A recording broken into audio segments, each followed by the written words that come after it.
कहानियाँ हिंदी। ये रामापुर नाम का एक छोटा सा गांव था। उस वर्ष वर्षा ऋतु गांव पर जैसे प्रतिशोध ले रही थी। आषाढ़ की शुरुआत से ही मूसलाधार बारिश हो रही थी। नदी नाले उफान पर थे और पुराने मिट्टी के घरों की दीवारें गीली होकर उखड़ने लगी थी। चक्रवर्ती और उसकी पत्नी शांभवी अपने पुराने घर में बैठकर बाहर लगातार होती बारिश और छत से टपकती बूंदों को देख दुखी हो रहे थे। घर की शांति को भंग करते हुए केवल पीतल के बर्तन में गिरती बूंदों की टिप टिप सुनाई दे रही थी।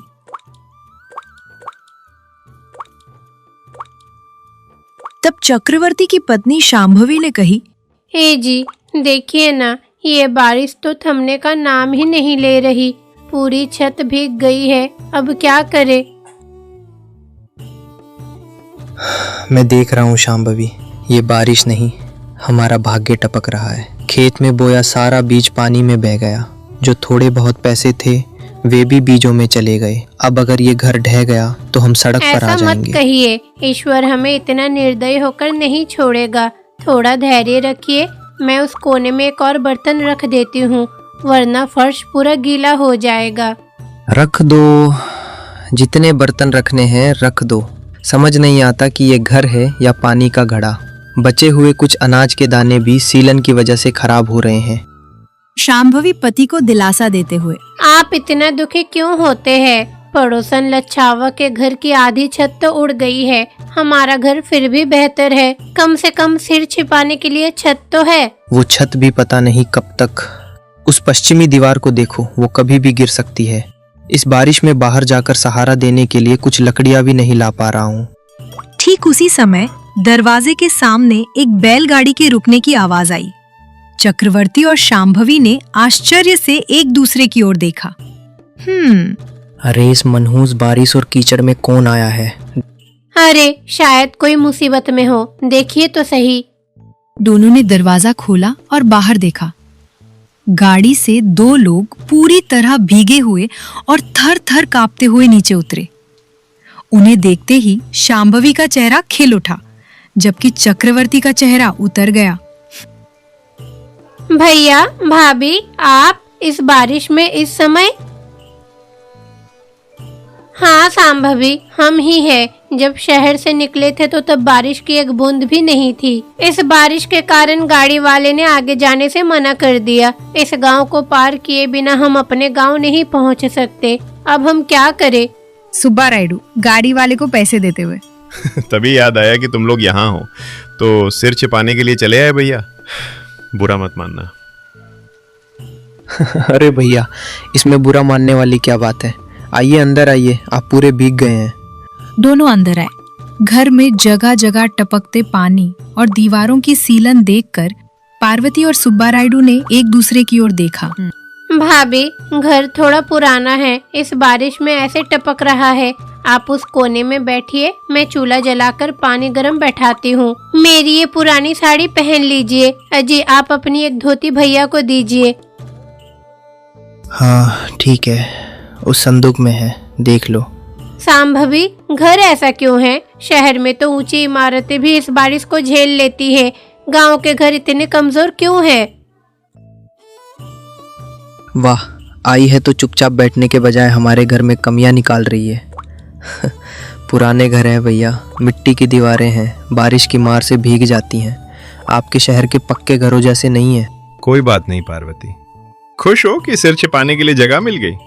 धन्यवाद भैया, आज रात यहाँ रुकने दे, कल सुबह बारिश रुकते ही चले जाएंगे। अरे भैया, इसमें धन्यवाद की क्या जरूरत है? आप हमारे रिश्तेदार हैं। रुकिए, इस बारिश में गरम गरम कांजी बनाती हूँ, पीने से शरीर में गर्मी आएगी। पार्वती नाक सिकोड़ते हुए, कांजी? अरे मुझे तो शहर में गर्मा गर्म दूध पीने की आदत है, क्या यहाँ थोड़ा गुड़ वाला दूध नहीं मिल सकता? भाभी, इस बारिश में तो दूध दोहना संभव नहीं हो पाया। जो थोड़ा दूध था वो सुबह जमा दिया है। चक्रवर्ती पत्नी को साइड में ले जाके, देखा शांभवी, अपनी भाभी का नखरा। हम यहाँ टपकते घर में रह रहे हैं और उन्हें गर्म दूध चाहिए। जाने दीजिए, शहर की आदतें हैं ना, बेचारी परेशान हो रही है, क्या करे। अगली सुबह बारिश अभी भी जोरों पर थी। जब शांभवी किसी काम से आंगन में आई तो पड़ोसन लच्छवा ने दीवार के ऊपर से झांका। अरे सांभवी, रात को तुम्हारे घर में हलचल हो रही थी, कोई रिश्तेदार आया है क्या? मेरी भाभी और भैया आए हैं, शहर से अपने गांव जा रहे थे, बारिश में फंसकर यहाँ रुक गए। ओहो, इस कड़कती बारिश में टपकते घर में रिश्तेदार, तुम्हें तो अच्छा काम मिल गया। आप ऐसी बातें मत बोलिए, वो मुसीबत में आए हैं। मुसीबत में आए हैं या तुम्हें मुसीबत में डालने आए हैं, किसे पता। मेरे पति कह रहे थे कि वो सुब्बा राउडू इंसान ठीक नहीं है, शहर में व्यापार के नाम में पूरे गांव से कर्ज लेकर खा गया है, अब लेनदार पीछे पड़े हैं तो बचकर भाग रहा है। अरे क्या ये सच है? मैं झूठ क्यों बोलूंगी? उस पार्वती को देखो, गले भर गहने पहनकर घूमती है, वो सब लोगों को लूट कर जमा किया हुआ धन है। तुम जरा सावधान रहना, तुम्हारे घर में जो भी रुपया पैसा है उसे छिपा लो, समझी बेटी? मेरे भैया ऐसे नहीं है, विश्वास मत करो बेटी, ये वो समय है जब रिश्तेदार ही डाकू बन जाते हैं। मुझे जो कहना था मैंने कह दिया। ये कहकर वो अंदर चली गई। शांभवी के मन में डर बैठ गया। लच्छवा की बातें उसके दिमाग को कुरेद रही थीं। जब वो घर के अंदर आई तो सुब्बा रायडू वहाँ नहीं थे, केवल पार्वती एक कोने में बैठी थी। शांभवी घबराकर बोली, भाभी, भैया कहाँ है? वे पूरा घर देखने के लिए आंगन के पीछे गए हैं। ये सोचते हुए वो पीछे की ओर दौड़ी। वहां सुब्बा रायडू उनके पुराने अन्न भंडार की दीवारों को टटोलते हुए कुछ ढूंढते हुए दिखाई दिए। शांभवी डर के साथ बोली, भैया क्या कर रहे हैं? कुछ नहीं शांभवी, देख रहा हूँ कि ये पुरानी दीवारें कितनी मजबूत हैं। बारिश में भीगने के बाद भी मजबूती से खड़ी हैं। आखिर हमारे दादाजी का बनवाया घर है। ओहो अच्छा, अंदर आइए, बारिश तेज हो गई है। शांभवी तुरंत अंदर आई और अपनी पैसों की छोटी पोटली और पुरानी चेन को चावल के बर्तन के नीचे छिपा दिया। चक्रवर्ती ने ये सब देख लिया। क्या हुआ शांभवी, तुम इतनी घबराई हुई क्यों हो? हे जी, शायद लच्छावा की बात सच है। भैया पीछे कोठार के पास कुछ ढूंढ रहे हैं। मेरा दिल धड़क रहा है, हमारे रिश्तेदार ही कहीं चोर न बन जाए। मैंने पहले ही कहा था, वे इस बारिश में सिर छिपाने नहीं, हमारा सिर खाने आए हैं। रुको, मैं अभी उससे निपटता हूँ। चक्रवर्ती गुस्से में सुब्बा रायडू के पास गया। बारिश अभी भी हो रही थी और घर में सन्नाटा था। ओ सुब्बा रायडू, तुम्हारे आने का असली कारण क्या है, अभी बताओ। हाँ, क्या हुआ भैया, तुम इतने गुस्से में क्यों हो? हाँ, नाटक मत करो। पूरे गांव में चर्चा है कि तुम शहर में कर्ज करके भागे हो। क्या उन कर्जों को चुकाने के लिए इस बारिश का फायदा उठाकर हमारे घर में चोरी करने आए हो? जल्दी बताओ। हे जी, ये क्या बातें कर रहे हैं? क्या हम चोर हैं? बताइए।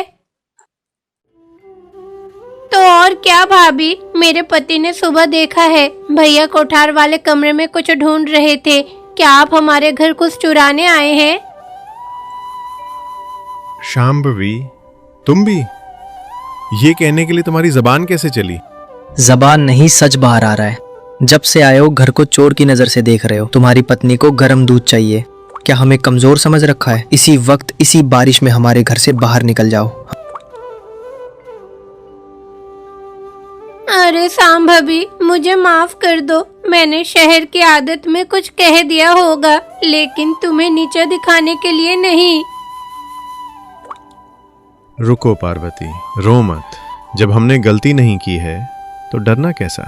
हाँ भैया, तुम जो कह रहे हो वो सच है। मुझ पर शहर में कर्ज है, व्यापार डूब गया है। देखा शांभवी, मान गया। पूरी बात सुनो।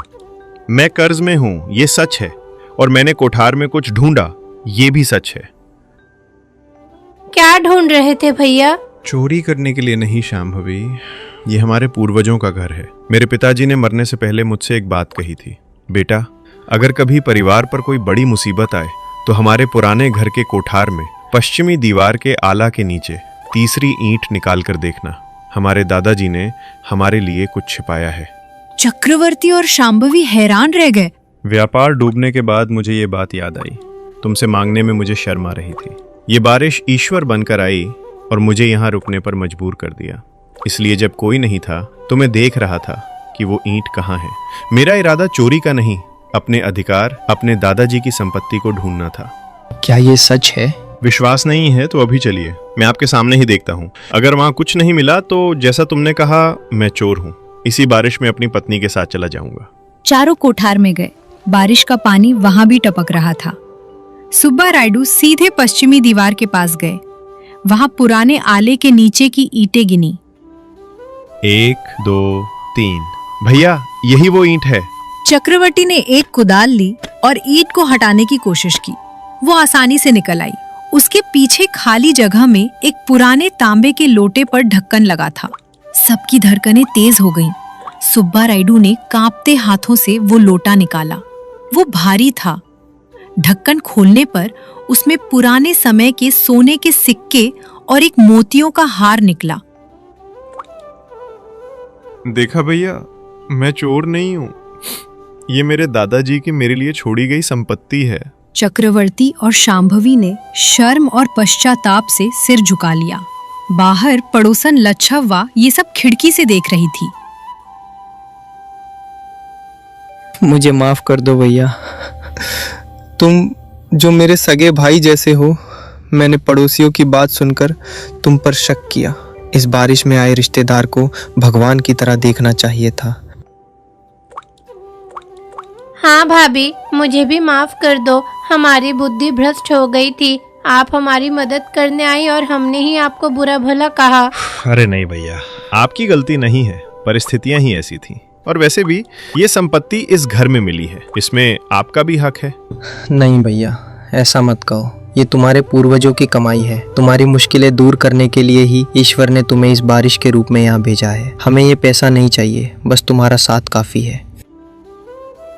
देखा शांभवी, इस बारिश ने क्या किया। इसने हमारी दुख भी दूर किए और तुम्हारे मन का संदेह भी। उस दिन से चक्रवर्ती का मन बदल गया। सुब्बा रायडू ने उन सोने के सिक्कों से न केवल अपना कर्ज चुकाया, बल्कि चक्रवर्ती को घर ठीक करवाने में भी मदद की। दोनों भाइयों की तरह साथ रहने लगे। पड़ोसन लच्छव्वा यह देखकर जलती रही कि उसकी चुगली काम नहीं आई और वे लोग आपस में मिल गए।